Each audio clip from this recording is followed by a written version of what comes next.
আমরা মুসলমানেরা এই মেরাজ নিয়ে আমাদের অন্তরে অনেক ধরনের জল্পনা কল্পনা রয়েছে, অনেক ধরনের প্রশ্ন রয়েছে, অনেক ধরনের বিবাদ রয়েছে, মত পার্থক্য রয়েছে। আমরা এক শ্রেণীর মুসলমানগণ আছি যারা এই মেরাজকে আল্লাহ নবীর ব্যাপারে আমরা এটা চিন্তা করি যে রাসূলুল্লাহ সাল্লাল্লাহু আলাইহি সাল্লাম সশরীরে গিয়েছেন। আবার এক শ্রেণীর মুসলমানগণ আছি আমরা এটা চিন্তা করি যে এটা স্বপ্ন ছিল, সশরীরে নয়। মত পার্থক্য, মতবাদ, মতের অমিল চতুর্দিক দিয়ে আছে। এখন প্রশ্ন হচ্ছে, আমরা এমন একটা বিষয় নিয়ে বিবাদে জড়িয়েছি যে বিবাদের মধ্যে কোনো সুফল নেই। আমাদের এটা দেখা উচিত ছিল আমরা সশরীরে নাকি স্বপ্নে আল্লাহ কোরআন শরীফের মধ্যে যে মসজিদুল হারাম থেকে মসজিদুল আকসা পর্যন্ত নিয়ে গিয়েছেন, নবীর ব্যাপারে শব্দ ব্যবহার করেছেন দেহ এবং আত্মা দুটো জিনিসের সমষ্টি যদি না হয় সেটাকে আত্ম বলা হয় না। আত্ম হচ্ছে বান্দা, দাস, গোলাম। আল্লাহ বলছেন আমি আমার বান্দাকে, তো আল্লাহ বলছেন বান্দা। এখানে এরপরেও আমরা যদি মনে করি যে এটা স্বপ্ন ছিল, তাহলে এটা মেনে নেওয়া যায় না। আর এটা যদি স্বপ্নই হয়ে থাকতো তাহলে আল্লাহ নবী হয়তোবা বলেছিল এইভাবে যে আমি স্বপ্নে দেখেছি। তো কুফার কুরাইশ নবীকে বিভিন্নভাবে প্রশ্ন করে অ্যাটাক করার চেষ্টা করত না।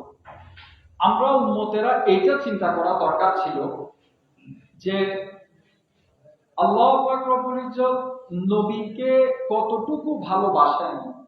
সৃষ্টির শুরু থেকে শেষ পর্যন্ত পৃথিবীর হিস্ট্রির মধ্যে, ইতিহাসের মধ্যে যত পয়গম্বর এসেছেন, যত সাহাবায়ে কেরাম এসেছেন, যত আল্লাহ ওয়ালাগণ এসেছেন, গাউস কুতুব বাগদাদ থেকে শুরু করে মুমিন মুত্তাকি সহ সকল মানুষের, সমস্ত ইমানদারদের একটা প্রচেষ্টা ছিল, যিনারা গত হয়ে গিয়েছেন, বিদায় নিয়েছেন দুনিয়া থেকে, সকলের একটাই প্রচেষ্টা ছিল যে আল্লাহ আমাকে পছন্দ করুন, আমার উপর আল্লাহ রাজি হোক, সন্তুষ্ট হোক।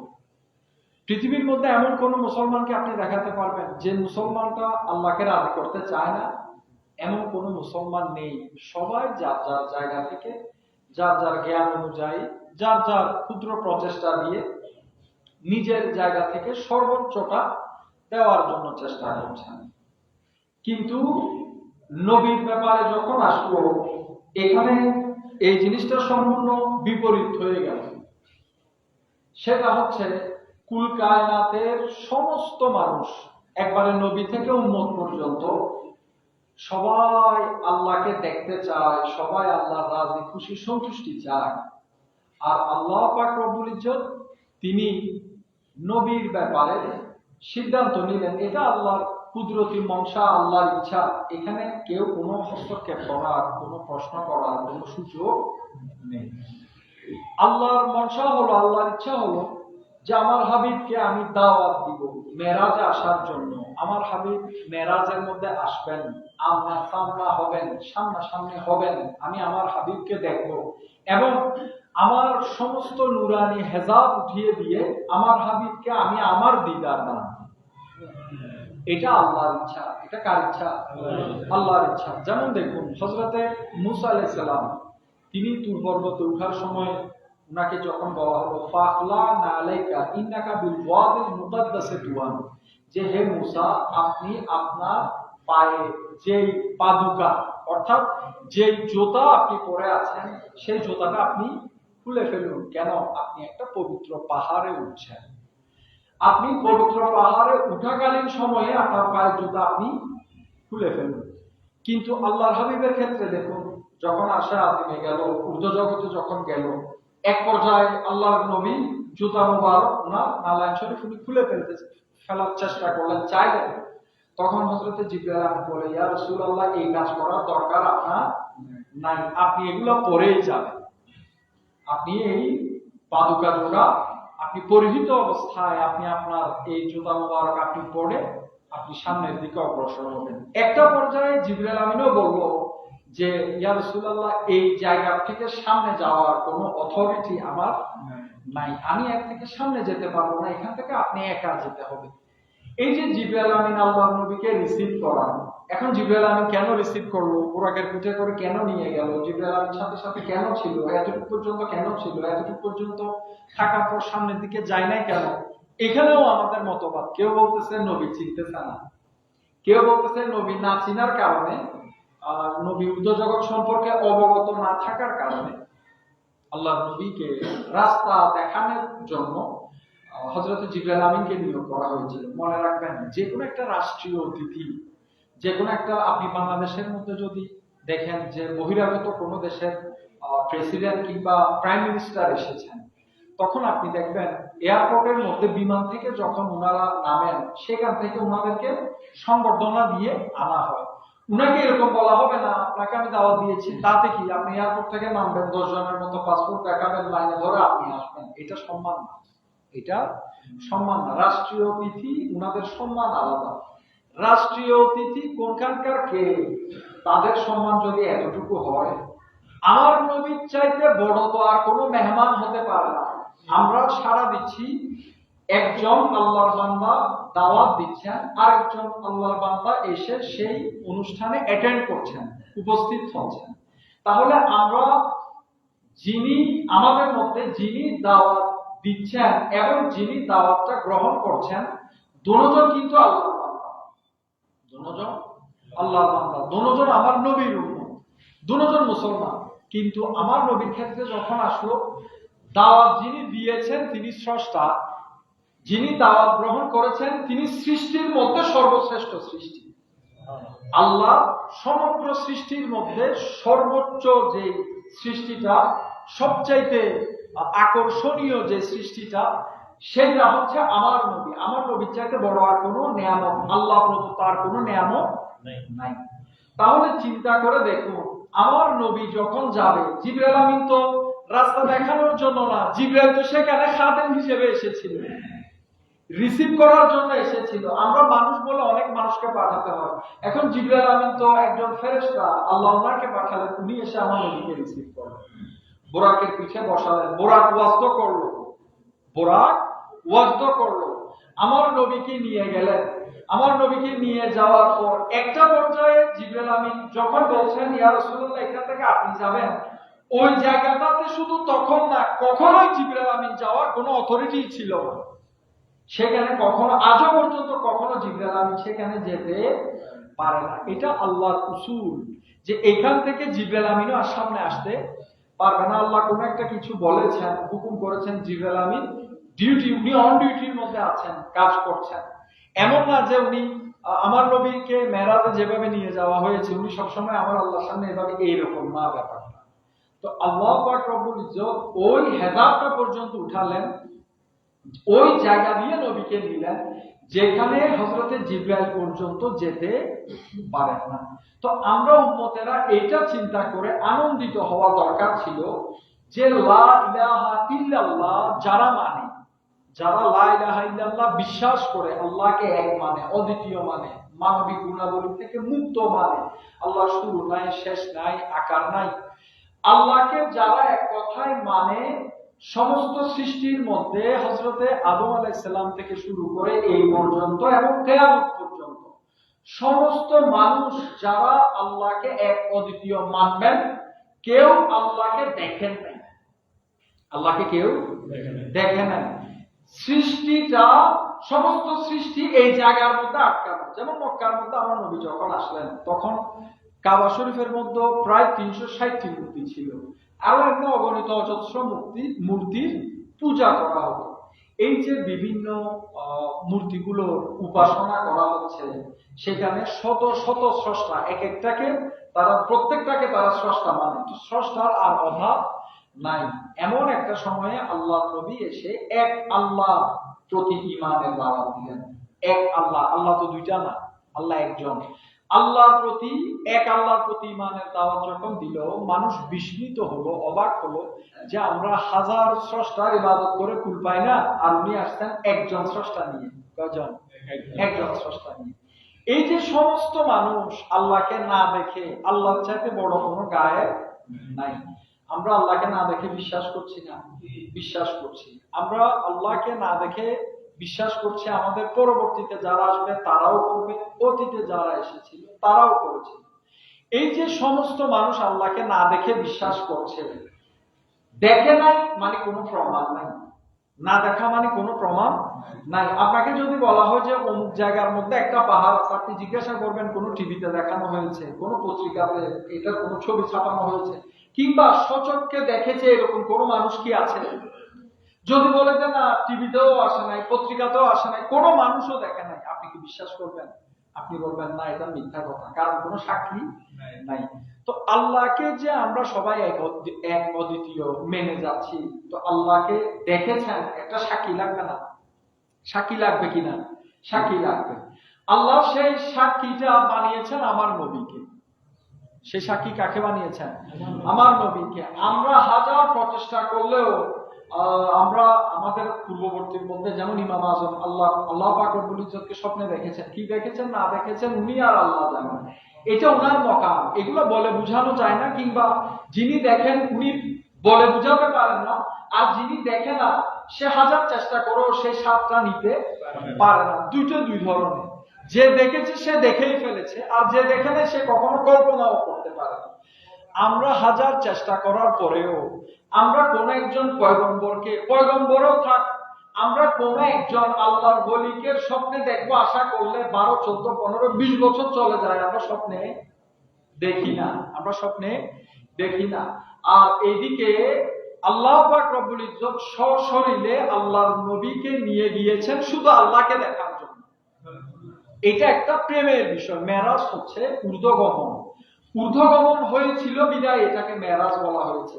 আর এটা যদি স্বপ্ন হতো, এটা যদি স্বাভাবিক একটা ব্যাপার হতো, তাহলে এটা কোরআন শরীফের আয়াত বানানোর দরকারও ছিল না। আল্লাহ পাক রব্বুল ইজ্জত এটা কোরআন শরীফে এই জন্য এনেছেন, আল্লাহ এটা আয়াত নাযিল করে এই জন্য জানিয়েছেন, যেমন সমস্ত নবী রাসূল থেকে শুরু করে কিয়ামত পর্যন্ত উম্মতে মুহাম্মদের মধ্যে যত মানুষ আসবে সবাই যেন এটা জানতে পারে, কোরআনের মধ্যে আল্লাহ এটা এলান করেছেন যে আমি খোদাকে দেখেছেন এরকম একজন ব্যক্তিও আছে। আমি খোদাকে দেখেছেন এরকম একজন মেহবুব বান্দা আমার আছেন, তিনি হচ্ছেন আখেরি নবী। তো আপনি আপনার নবীকে নিয়ে চিন্তা করছেন, আপনার নবী কিভাবে গেলেন, বোরাক কত মাইল বেগে চলেছিল, বোরাকটা কিভাবে গেল। এখানে স্বাভাবিকভাবে যেগুলা কুফারে কুরাইশ বলতো যে এক রাতে মসজিদে হারাম থেকে মসজিদে আকসা যাওয়া, সেখান থেকে সিদরাতুল মুনতাহা, আরশ, কুরসি, লৌহ কলম, জান্নাত জাহান্নাম সবকিছু এক রাতে ঘুরে চলে আসা, এইটা তো স্বাভাবিক ব্যাপার না। আপনিও যদি এটা চিন্তা করেন তাহলে এটা তাদের মতো হয়ে যাচ্ছে না? হয়ে যাচ্ছে। আল্লাহ হচ্ছেন ইন্নাল্লাহা আলা কুল্লি শাইইন কাদির। আল্লাহ যদি চান এই মুহূর্তে, মনে করেন এই মুহূর্তটার মধ্যে আমরা ফটো তুলি না, ছবি তুলি না, ছবির মধ্যে একটা ছবি যখন আপনি তুলবেন, আপনি হা করে আছেন, ছবি তো উঠে গেল, আপনি হা করা, ছবি উঠানোর পর আপনি কি হাটা বন্ধ করতে পারবেন? বন্ধ করতে পারবেন না। কেন? আপনাকে ফ্রেম বন্দি করা হয়েছে। কি বন্দি করা হয়েছে? ফ্রেম বন্দি করা হয়েছে। এটা যদি মানুষের আবিষ্কারকৃত একটা ক্যামেরা এইরকম শক্তি থাকে যে আপনাকে ফ্রেম বন্দি করতে পারে, তাহলে আল্লাহ পাক রব্বুল ইজ্জত যদি চায় এই মুহূর্তে কুল কায়নাতের সবকিছুকে ফ্রিজ করে দিতে পারে না? আমরা যে যেরকম আছে এরকমই থাকবো। এইরকমে 1000 বছর পার হয়ে গেল, 1000 বছর পার হয়ে গেল। 1000 বছর পর আল্লাহ এটা আবার খুলে দিল, যেটা ফ্রিজ করেছিল এটা আবার উঠিয়ে দিল। কিন্তু আমরা মনে করতেছি আমরা স্বাভাবিকভাবেই ছিলাম। এরকম হতে পারে না। আসহাবে কাহাফের মধ্যে যে এতগুলা বছর ওনারা কাটিয়ে দিলেন, কেউ কি বলতে পারে? ওনারা উঠার পরে যখন টাকাগুলা, মুদ্রাগুলা বলে দেয় মুদ্রা এখন আর চলে না, বলে আপনারা কোন যুগের মানুষ, এগুলো তো 100 বছর আগের, 90 বছর আগের মুদ্রা, তখনকার মুদ্রা আপনারা এখন নিয়ে এসেছেন, অনেক আগের মুদ্রা নিয়ে এসেছেন। আস্তে আস্তে ওনারা বুঝতে পারলেন যে এটা আল্লাহর একটা ইচ্ছা ছিল। ওনারা এখানে ঘুমছিলেন, ওনারা এতটুকু আল্লাহ যেভাবে চেয়েছেন ওনারা সেভাবে ছিলেন। এক পর্যায়ে আল্লাহ চেয়েছেন, ওনাদের সেন্স ফিরে এসেছে, ওনারা ঘুম থেকে উঠেছেন। আল্লাহ না চাইলে এখনো ঘুমিয়ে থাকতেন। তো আল্লাহ তখন তো ঘুম থেকে উঠিয়েছিলেন উনাদেরকে জাগিয়েছিলেন। এটা আল্লাহর ইচ্ছা। আল্লাহ চাইলে এখান থেকে সিদরাতুল মুনতাহা, আরশ কুরসি, লৌহ কলম, বোরাকও লাগে না। আল্লাহ চাইলে বোরাকও লাগে না। এটা আল্লাহর ইচ্ছা। আল্লাহ বোরাক দিয়ে নিয়েছেন, জিবরাইল আমিনকে খাদেম হিসেবে পাঠিয়েছেন। এগুলো আল্লাহর ইচ্ছা অনুযায়ী আল্লাহ যেভাবে চেয়েছেন সেভাবে হয়েছেন। কিন্তু দুঃখের বিষয়টা এই জায়গায় যে আমরা আল্লাহর নবীর উম্মতেরা, আমরা নবীর ক্ষেত্রে আমরা যখন চিন্তা করি, আমরা সবসময় একটু নবীর আইব ধরার চেষ্টা করি। সবকিছুতে নবীর যখন কোন একটা সম্মান প্রস্ফুটিত হয়, সেখানে গিয়ে আমরা কলমটা বসাই, আমরা সেখানে ফুল স্টপ দেই, আমরা সেখানে দাঁড়ি দেই, আমরা সেখানে কমা দেই। আমরা বলি না এতটুকু ঠিক আছে, এতটুকু ঠিক নাই, এরকম আছে, ওইরকম নাই। আল্লাহ যদি স্ব ইচ্ছায় নবীকে দেখা দিতে পারেন, তো আপনাদের মতো কোনো মানুষের যদি সমস্যা হয়ে থাকে, এটা আমার নবীর কিছু আসে যায়? আল্লাহর কিছু আসে যায়? কিছু আসে যায় না। তো এই দুনিয়াটা হচ্ছে পরীক্ষা ক্ষেত্র। এখানে আপনি যতই ইবাদত বন্দেগী করেন, মূল ইমানের টেস্টটা করা হয় নবীকে দিয়ে। এক কথায় বললে মূল ইমানের যে টেস্ট করা হয় সেটা হচ্ছে নবীকে দিয়ে। আপনি সারাটা জীবন ফরজ নফল আপনি আদায় করলেন, রোজা রাখলেন, নামাজ আদায় করলেন, আপনি সব ভালো কাজ করলেন, কিন্তু মৃত্যুর আগে এক মুহূর্তের জন্য হলেও নবীর ব্যাপারে চিন্তা চেতনায় খেয়ালে ধ্যানে একটু নিষ্বিষ হয়ে গেল, নবীর ব্যাপারে একটা গুস্তাখি হয়ে গেল, ঈমান থাকবে? ঈমান থাকবে? তো ঈমান না থাকলে আমলগুলো আছে নাই। আপনি সারা জীবন এত কিছু করলেন, তো আপনি বলতে পারেন নবীর ব্যাপারে একটু নিষ্বিষ হলে হলো আর কি, এত ইবাদত বন্দেগী করলাম, তো এটা কি দেখার বিষয় না? এটা তো একটা দেখার বিষয়।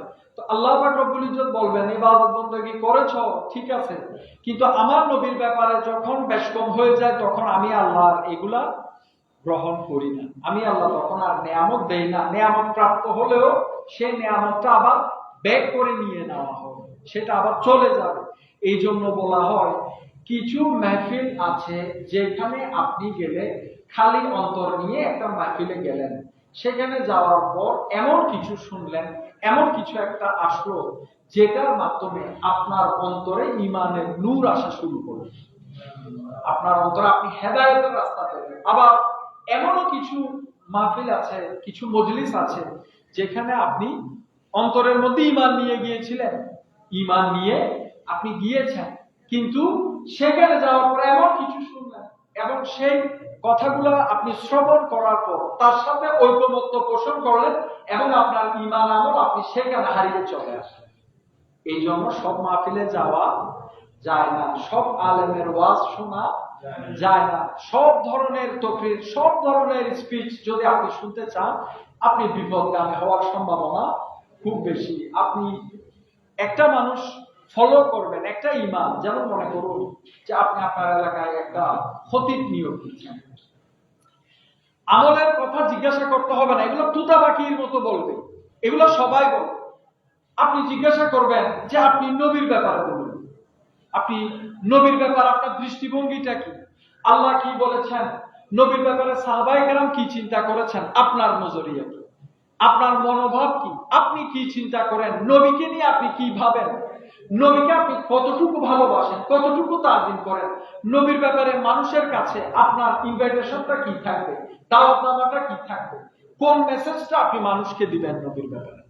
তখন যদি দেখেন যে চেহারাটা একটু কালো হয়ে গিয়েছে, তখন বুঝবেন এটা আর নেওয়া যাবে না। এটা রাখলে আপনাদের ওই এলাকার মহল্লার লোকগুলো ঈমান হারা হবে। কারণ মানুষ তো সাধারণ মানুষ, মানুষ এত কিছু বুঝে না। মানুষ বিশ্বাস করে কিসে জানেন? এক নাম্বারে হচ্ছে লেবাস, দুই নাম্বারে হচ্ছে লোক সমাগম। যখন দেখবে হাজার হাজার লোক, মানুষ মনে করে এটার চাইতে বড় কোনো আলেমা নাই। মনে রাখবেন হযরতে খাজা উসমান হারুনি যখন মুরিদদেরকে পরীক্ষা করার জন্য মন্দিরে প্রবেশ করলেন, মন্দির থেকে বের হওয়ার পর সবগুলো চলে গেল, একজন মঈনুদ্দিন হাসান ছাড়া বাকি সবাই চলে গেল। তো হযরত উসমান হারুনি বললেন লক্ষ মুরিদের দরকার নাই, একটা হাসান সঞ্জরি কাফি, এই একটা মুরিদ হলে আমার হবে, আমার থেকে এতগুলো মুরিদের দরকার নাই।